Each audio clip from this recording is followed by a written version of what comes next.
Found you.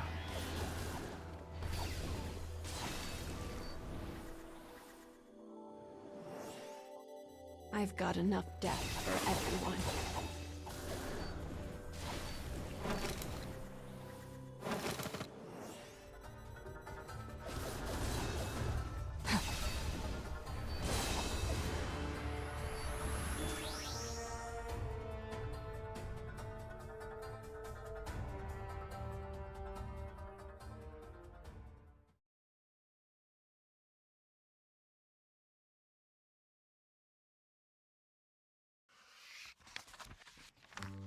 A military base stands on the front lines in a war with another country. In one of its hidden corners, a young boy sits alone. His cheerless gaze is enough to fend off any who might seek to keep his company. He sharpens his blade, an act which serves as wordless warning for the man who ended his parents' life. But at that moment, another soldier approaches. The grin on his face suggests a scheme is in motion. "Captain wants you," he says. The boy grimaces despite himself. He does not believe he has done anything to warrant punishment, yet he knows he has done nothing to merit praise. This confusion annoys him, as does the constant thin smile of his compatriot. After a moment, he arrives at a decision. He will play along for the time being. The boy follows the other man, who soon leads them to a group of their fellow soldiers. He tenses, his hands curling into fists as he readies himself for a fight. And then... we survived the year. A raucous cheer erupts from the group. As the soldiers embrace each other with whoops of pure joy, the boy stands off to the side, dumbstruck. But when the drinking songs begin, he finally forces himself to accept the situation. They didn't bring me here to torture me. They brought me here to celebrate.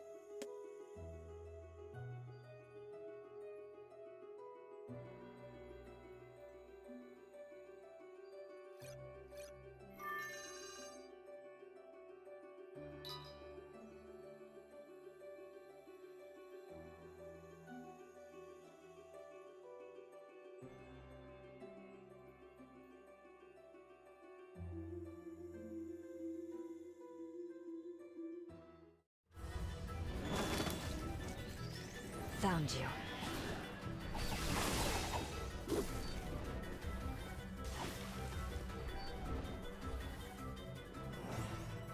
Enemy reinforcements confirmed. Eliminating.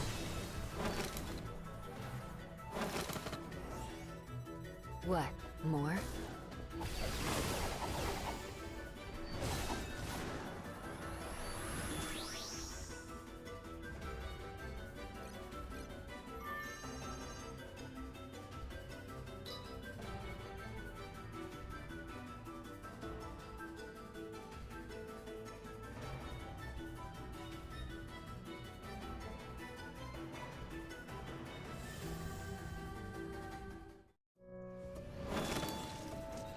Commencing mission.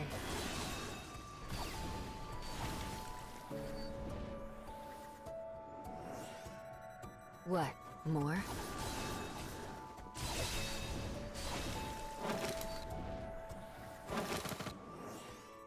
I've got enough death for everyone.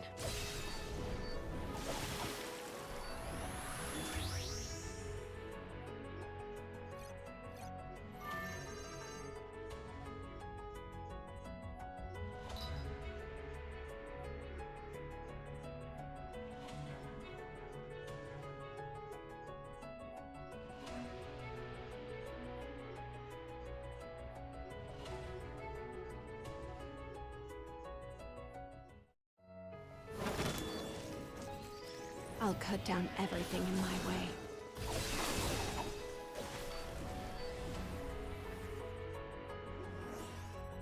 What, more?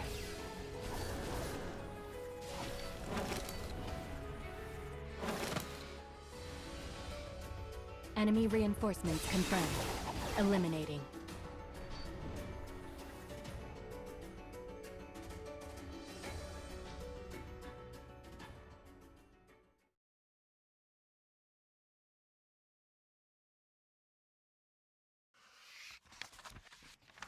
As the boy enjoys the celebratory feast, his squad mates raise their voices in a round of merry boasting. I was a demon out there. The enemy ran as soon as they saw me coming. Yeah, but I'm the one who claimed their leader's head. The boy finds himself shaking his head in silent disapproval of this carefree swagger. Suddenly, a glass of strong drink is placed in his hand. "Enjoying yourself?" asks a calm voice. It belongs to their leader, the one they all call Captain Craven behind his back. The men of the squad have long scoffed at how quick their captain is to retreat from battle, and the boy shares their dim view of his competence. "How was this year for you?" continues the man.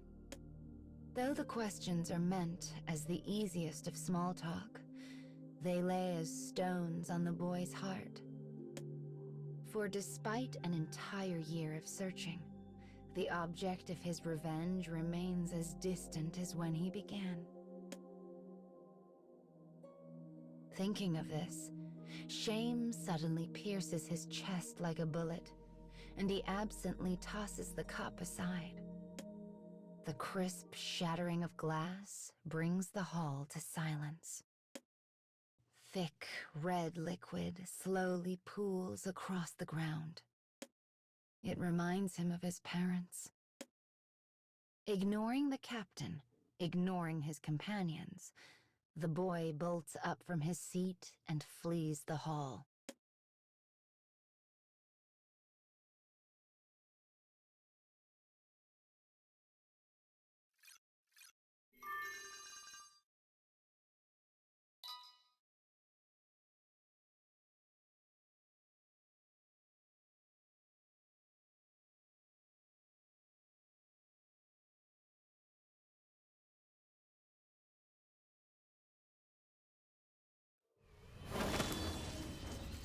Commencing mission.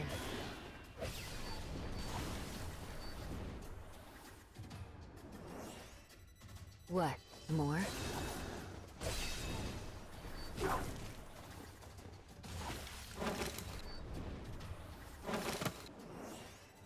I've got enough death for everyone.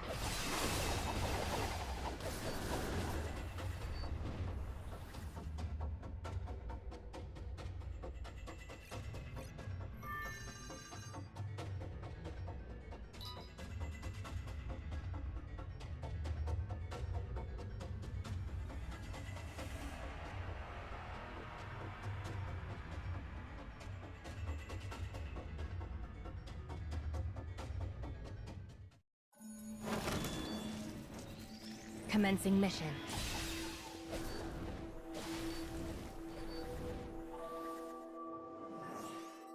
What, more?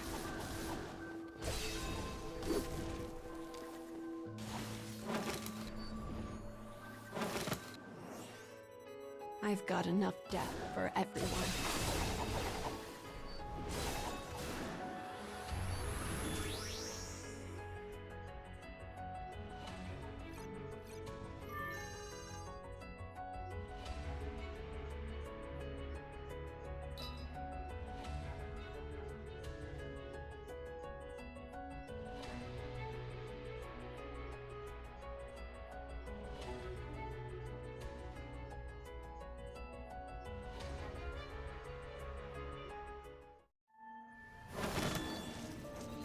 Commencing mission.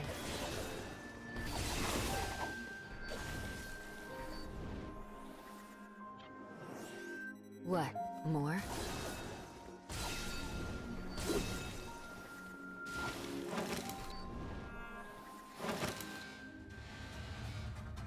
I've got enough death for everyone.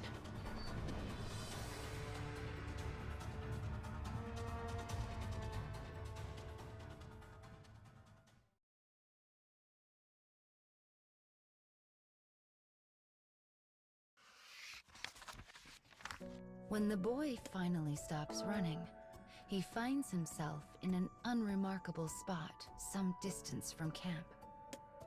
His body is quaking with shame, regret, rage. What have I even been doing for the last year? Buffeted on all sides by a sense of helplessness, he erupts in a scream, launching every vile oath he knows into the uncaring wind. But as he fights to regain the breath he expended on his outburst, the captain suddenly appears. The boy shoots him a glare filled with resentment. With his fevered breathing finally under a modicum of control, he stares at the man and issues his own order. You will send me to the battlefield. The captain's eyes waver as he attempts to read his subordinate. He's a coward through and through, thinks the boy smugly. He'll do it. He has no choice. But instead, the captain shakes his head and meets the boy's stunned gaze. No, he says. I will not. I won't send out a soldier who isn't ready.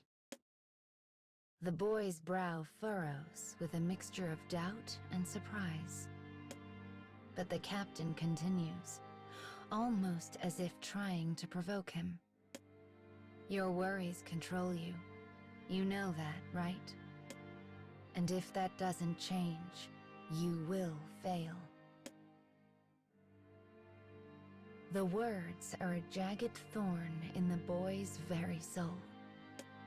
Unable to control himself, he lets out a feral scream and rushes his captain. But the other man only looks back at him with an expression of profound pity.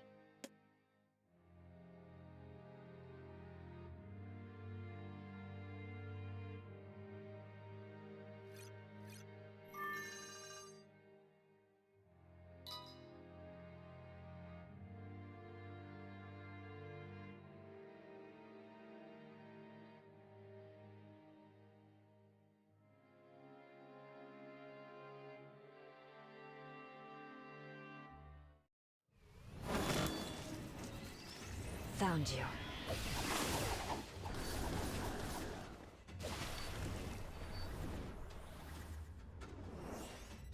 Enemy reinforcements confirmed.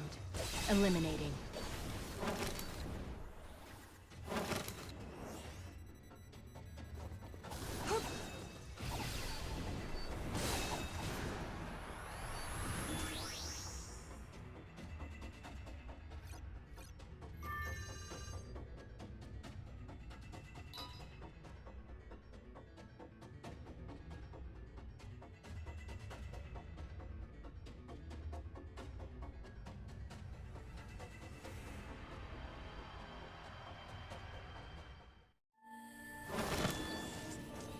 I'll cut down everything in my way.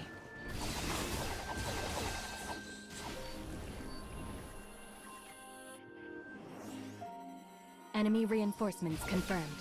Eliminating.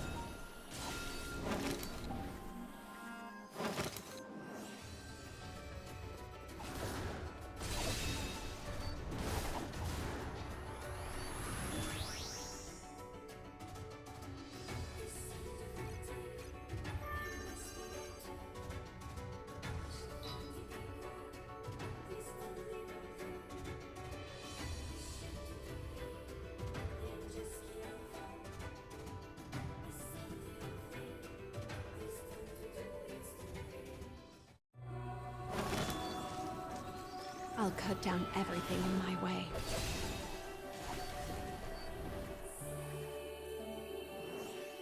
Enemy reinforcements confirmed. Eliminating.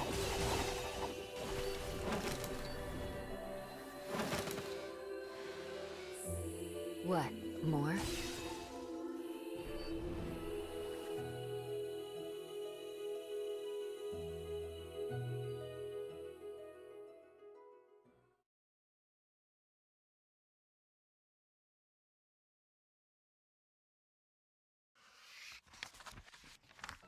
The boy's vision is red, his mind madness. He can think of nothing save savaging the human standing in front of him. But his assault finds only empty air. The captain sees through his attack and sidesteps it with a casual grace that speaks to his long years of experience. The boy stumbles as he misses, his arms flailing pitifully in the air. A moment later, one hand makes a sad thump of contact with the captain's chest before slowly slipping away. The boy is crestfallen beyond all measure. But rather than chiding the boy, the captain takes a step back and speaks to him in a calm and measured tone. You have things you want to accomplish. I know this. And that's why I'm so proud that you made it through the year. You're making progress.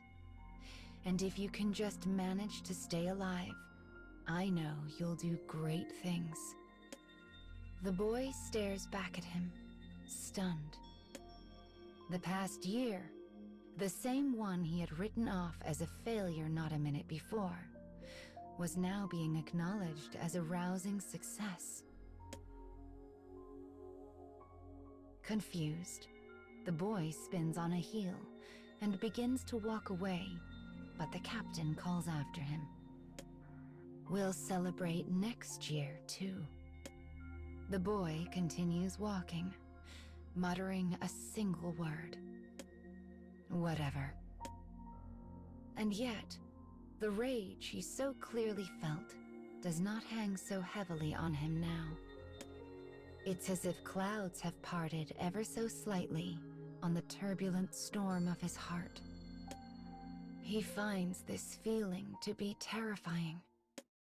For if his anger departs, what is left of him?